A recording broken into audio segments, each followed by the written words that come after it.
What is up? It has been a little while. It's me, Eric, once again. Glad to be here. I'm standing in the middle of Iron Hill Park. You can see with the big ass rock behind me, and I'm doing a little riding. However, I must say I've done something a little different. I've actually sold my previous bike, my 2013 GT Zascar, I should say. And I sold that to a very enthusiastic owner who has a brand new, well, relatively brand new, with the parts I've put on it, SRAM GX to be exact. SRAM GX components, tires, wheels, etc. Now, what have I gotten now since I have sold the GT? Well, I tell you what, you can maybe see it over there in the corner, but if you can't, I'm going to continue on. I recently purchased my bike from Wooden Wheels. They're the race team that I'm a part of, and with the deal that I got, I couldn't really refuse at all. I got it at a good price, of course. It's been used. It was used as a demo bike for other people to test ride just as well. They only had one size for the demo, and it was a medium. That combined with me being, again, on the race team, I put down the money as a down payment. 2 weeks after that, put the next payment, and the bike was mine. Now, I've been riding the bike for at least 2 months, give or take.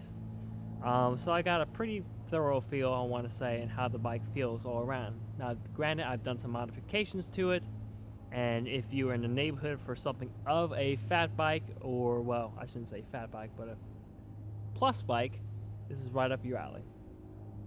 Ladies and gentlemen, drum roll please, I guess I put some music or whatever. I guess I'll put some music on or whatever to really amp up the debut. 10, a long time 9, present to you 8, 7, 6, 5, 4, 3, 2, are you 2016 Beast of the East #1 Lefty Fork and All by Cannondale. Okay, so why did I get my Cannondale finally? One, everybody else on my race team has, well, not my race team, but the race team that I'm on currently has Cannondales. 1. 2, my GT was kind of a race bike, despite it being heavy. I did race it, and also I didn't want to continue on to get the next race bike, nor could I afford it. So I got the next best thing. I felt something a little bit different, a little bit more fun, not as racy, but probably going to race it anyway. And componentry compared to a lower end Cannondale FSI, compared to this actually has better componentry than the lower end FSIs. It's taken some getting used to, really. Tad heavier than my GT. My GT came in at its lowest weight 27 pounds 10 ounces, whereas this is 28 pounds 1 ounce. I'm very close to hitting the 27 pound mark, with maybe a couple components here and there. Well, not a couple, or really do have to. If I were to change out the front tire with a skinnier tire, I can get down to 27 pounds easy. What have I done as far as modifications? Well, I'll be glad to show you.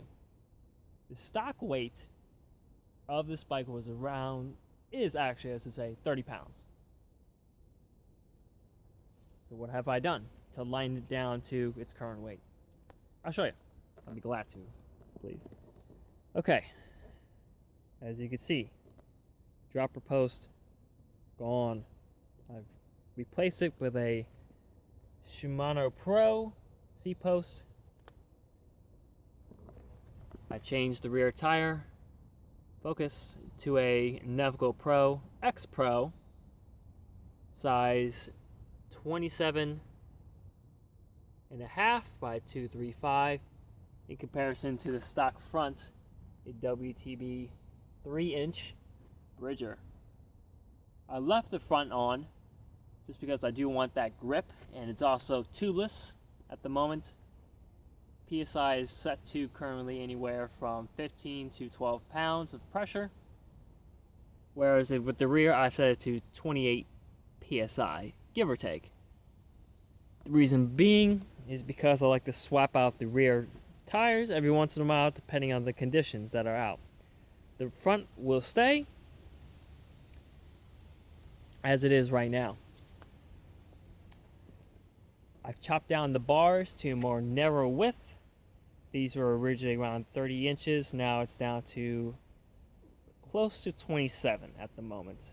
One reason I've removed the dropper post is because really for the terrain that I live in here in Newark, Delaware, you don't really see that many drops where you would actually need a dropper. It takes a little bit of getting used to for me. It's a little bit more weight. It didn't really suit my riding style, so I decided to take it off. I still have it in case I do go to, let's say, Blue Mountain or Mountain Creek or whatever kind of downhill park, free ride park, bike park, whatever. But I don't see me using it anytime soon. Taking out the stock grips. These are Ori grips. I love these grips. They're nice and cushy, good feel, and also as well, they don't slip. Yeah, I know I could have gone lock-ons, but I don't like the feel of lock-ons. You do feel that plastic core, and I prefer these just as much, if not more. And I ran these on my GT Zascar just as well. I love them. I continue to use them. Different colors. I chose black. Keep it basic, and they don't get dirty. Pedals. It's really a matter of preference. Crank Brothers egg beaters. Still use them. Ran them. Love them. I've hit rocks and everything else. And other people don't like them. I like them. It's really a matter of choice. Other than that, it's really the stock bike. Haven't done really much to it, but I've done just enough to make it that little bit more nimble. How does it feel on the trail? It's definitely a bit more slack. It's a little bit longer. And you do feel it on the climbs, on long climbs, I should say. Well, any climb. You kind of do feel it, despite the modifications I've done to it already. It doesn't like switchbacks or as much. Anything that's tight and technical, it kind of struggles. Now you can lower the pressure to have this immense grip, which are one of the benefits of having a rig like this. Just lower the pressure, front or rear. You point it, and it will go in that direction, and you'll have confidence with going through that turn or up that sudden climb, which you didn't expect. I can even be off the saddle and have grip with my current tire setup, and even more if I were to run the stock WTB Bridger in the back. About that tire again, I decided to put on that tire, one because the stock one is currently going for $80 new, and that's on the low range of tires that you can buy now that are 3 inches wide.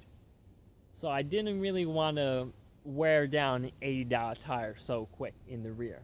Not to mention with 3-inch tires in the rear, your sidewalls are going to be softer, and that's why they're going to give you a better amount of grip. So they're not going to be as durable as something as technical as, let's say, a downhill course. If you were to bring this bike on a downhill course, what am I saying? But anything kind of rocky or causes a lot of compression towards that rear tire, that may give way to a puncture.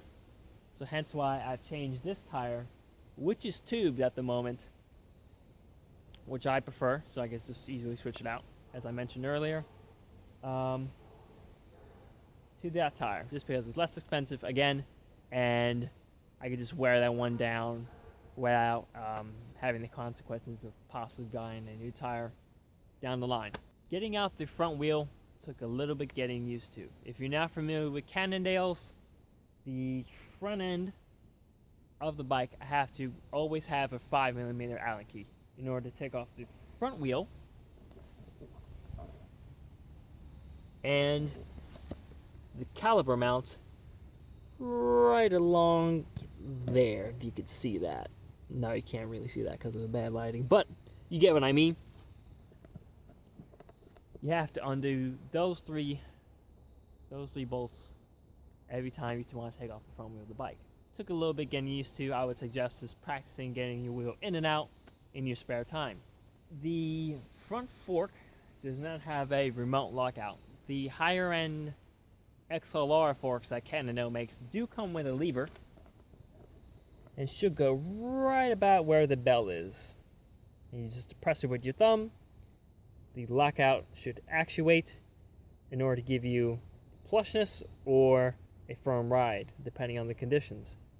However, in this current setup, what I have to do in order to lock it out, I have to push it in and to press this red ring in order to make it nice and squishy. So all things considered, you're going downhill, and you may not have time, or you may forget to unlock the fork. Now granted, this is a very well engineered fork, so if you would have the lockout on, I would like to think it wouldn't cause damage to the fork all that much, if none at all. Some people think it looks weird, but I love it. I think it's just radical design, definitely different, and progressively these bikes, these 27.5 plus bikes, well, plus bikes in general, whether it be 29 or 27.5, are gaining traction. Haha. In the bike industry, I feel. Haven't seen too many on the trail yet, but I feel as time comes, people want to get new bikes. Plus bikes are definitely the option, and maybe something for you to consider. What do I like about the bike? It just looks cool. It's a lefty fork, big ass tires. It turns heads. If you can find any on the trail, that is. But when you do find somebody else on the trail, they definitely snap their neck, for sure. It's very burly. It's very versatile. You can take this on a trail that you have never been to, and it will most likely soak up anything that you run across. But the biggest difference I feel is the ride. The ride is what makes the bike for me. Compared to the GT that I previously owned, I don't want to say it's night and day, but everything just feels soft. It feels more compliant, it feels more squishy. I don't get so as beat up as I did with the GT. The GT's frame, albeit very strong, it's very stiff just as well, and you can feel it in long rides, especially at races. You really are just drained after a hard ride. Whereas this, you can continue on at your pace while still being comfortable, due to the fact because of the tires, and I think some of the frame design just as well, Cannondale put in there. Now I have through axles. I love these things. Very strong, sturdy. Enough of my talk. I want to ride. I'm a little bit cold. I want to get at least a little bit warm. We'll see how this goes.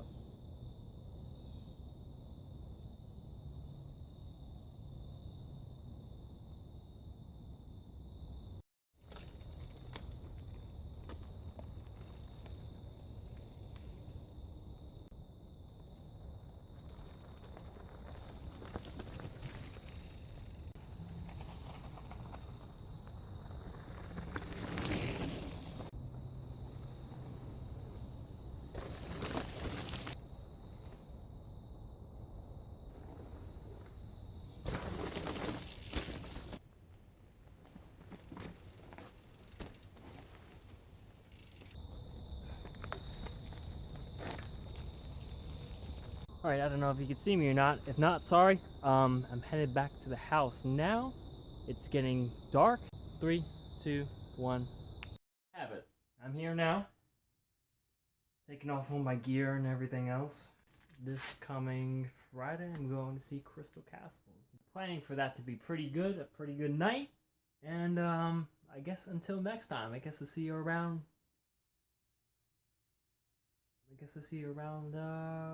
Maybe next week, possibly, if I could sneak in a video then. Alright, later.